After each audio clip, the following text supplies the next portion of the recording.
You know that I've been bullish on Tennessee being a team that we had better pay attention to in the hierarchy, not only of the SEC, but in the country. And look what they did last night. They went into Norman. The score was closer than it really was. But Josh Heupel right now has, by the way, your alma mater playing really good football as we embark on October. Yeah, what's so interesting, Matt, is that they didn't really play flawlessly. It was a little bit like the NC State game, which now we can't read anything into.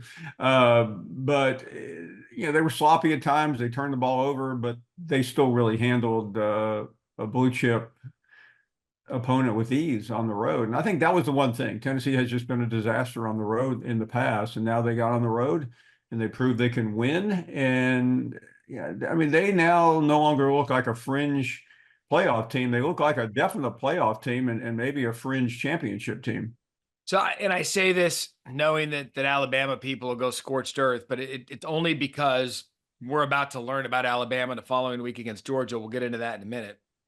But right now, based on body of work, I'd still put Georgia 1. I'd put Texas right behind them at 2 in the SEC. Then for now, because of body of work, I'd put Tennessee 3 above Alabama at 4 in the hierarchy in the league, and then maybe Yeah. Ole Miss 5. But that could all change. But that speaks to what Josh Heupel has done at this Tennessee program that was left for dead after the Jeremy Pruitt disaster. You just need, Paul, one of those really big moments to convince people that Tennessee, who when they're good is great for college football, can be one of those teams again nationally. You said something really important there, because I'll never forget. It was a cold January day. I was on Sports Center with you, talking about the firing of Jeremy Pruitt and the hiring of Josh Heupel. And at the time, Matt, nobody really knew. It almost didn't matter because the program looked like it was dead Yeah. because of the NCAA charges. But he really is, he's been masterful. And I think it was just interesting to see him back in his old environment. Those people in Norman Saturday night, we're going, man, we fired this guy and now he's somewhere else beating us. Mhm. And it's, Tennessee's, everybody in the SEC has their interesting schedule, but not only does Alabama have to deal with Georgia this weekend, but they have to deal with Tennessee in about 3 weeks in Yeah. Knoxville. And I always thought that was the most critical game for Tennessee, but I'm not sure. I think that might be the most critical game for Alabama if they can't get by Georgia.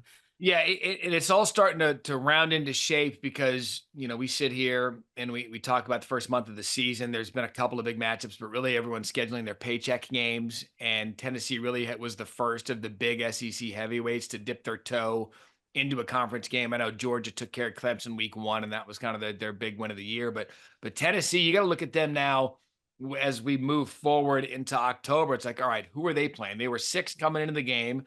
They're probably going to stay right around there. You got to look at the rankings and everything that happened in front of them. There were no major upsets. But conversely, Paul, it was a day where you saw some of these new schools in their new conference, Oklahoma in their SEC debut. People are now wondering this morning with Brent Venables and the Sooners, what is it going to take now that they've had a taste of SEC football for 1 week? What's it going to take for Oklahoma to be one of those programs we're talking about week in and week out? Well, they're going to have to return to quarterback play like they had, Jalen Hurts, Baker Mayfield, Kyler Murray, things like that, because they don't have that right now. The one thing for Oklahoma, a lot has been made where I live about this weekend being their first road game in the SEC, where they picked a good place to go, because they've got they're going to see a team Saturday at Auburn who has more problems than they do. I think it's going to be a struggle. I interviewed a guy in Norman the other day, Matt, who said, I really think this looks like a 7-5 team. And I've kept trying to boost them up, knowing I had a lot of public relations visits in Norman this year, but it's not easy to boost them up anymore. I mean, this team is not going to the playoffs. I think they're somewhere between 7-5 and 8-4, which is going to be enough to get them to next year. And Yeah. then the questions will start being asked to Brent Venables. Right. And you mentioned the quarterback play, Jackson Arnold. He was the 3rd ranked recruit in the country coming out. I believe it was year 22, Yeah. 22, 23. And he ended up getting benched last night, which is, I think, one of the more surprising developments. But Tennessee, look, here they are. Oklahoma's going to have to learn real quick what it's like to be a part of the SEC culture. And you brought it up. I wasn't going to really dive into it, but let's because Hugh Freeze, they lose to Arkansas. And that was a battle. And let's be really blunt about this. Sam Pittman's the one coming into the season fighting for his job. Hugh Freeze is only in year 2, so he has time to build that thing. But Sam Pittman goes into Jordan-Hare, gets the win. And then afterwards, Hugh Freeze is again at the podium talking about the quarterback play. And to me, that's the most surprising part, Paul, that this is a coach who prides himself on making a quarterback really relevant and good. And it just hasn't happened for him in year 2. Robbie Ashford's out there making plays at South Carolina. Paul, this is a bit surprising. Everything about this Auburn program has been baffling. A couple weeks ago, Hugh Freeze replaced Peyton Thorne. And I know a lot of Auburn fans were ready to throw the QB under the bus, but it was so weird the way it happened, Matt. It just felt like somebody whispered in his ear. And now that he doesn't really know what to do with the quarterback situation. I don't know if you saw this because you were up until the wee hours, but remember Bo Wallace? He was a pretty fair quarterback under Hugh Freeze. Yes. Maybe one of the most memorable wins in the history of modern SEC football. Well, Bo Wallace tweeted last night. This guy's a legend, by the way. He beat Alabama on the famous Katy Perry day.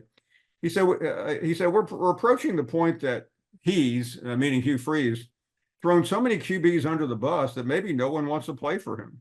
I mean, this is going to be a big story. And Hugh Freeze has not been artful in his description of his players this year. He said last week that we as a coaching staff only made one mistake in offensive execution.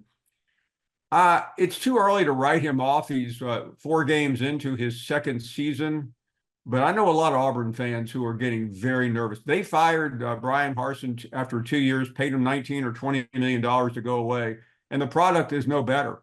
And Hugh Freeze looks disheveled and confused at times, and like, there's almost something going off in his head. Like, do I really want to be here and take the $9 or $10 million a year and be at a major SEC program? I realize Auburn is not on the radar at the moment.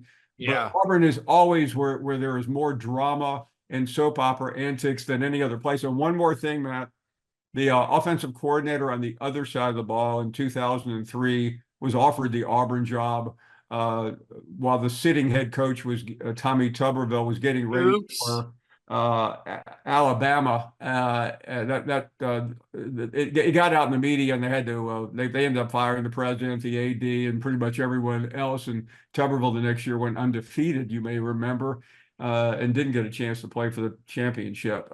Cadillac and Ronnie Brown, I remember that team. Yeah, no, it's just one of the. But I realize Auburn is only interesting in usually the Shakespearean mode. But knowing the way the sausage is cooked down there, I guarantee you there were a lot of boosters up late last night going, what have we gotten ourselves into? I might turn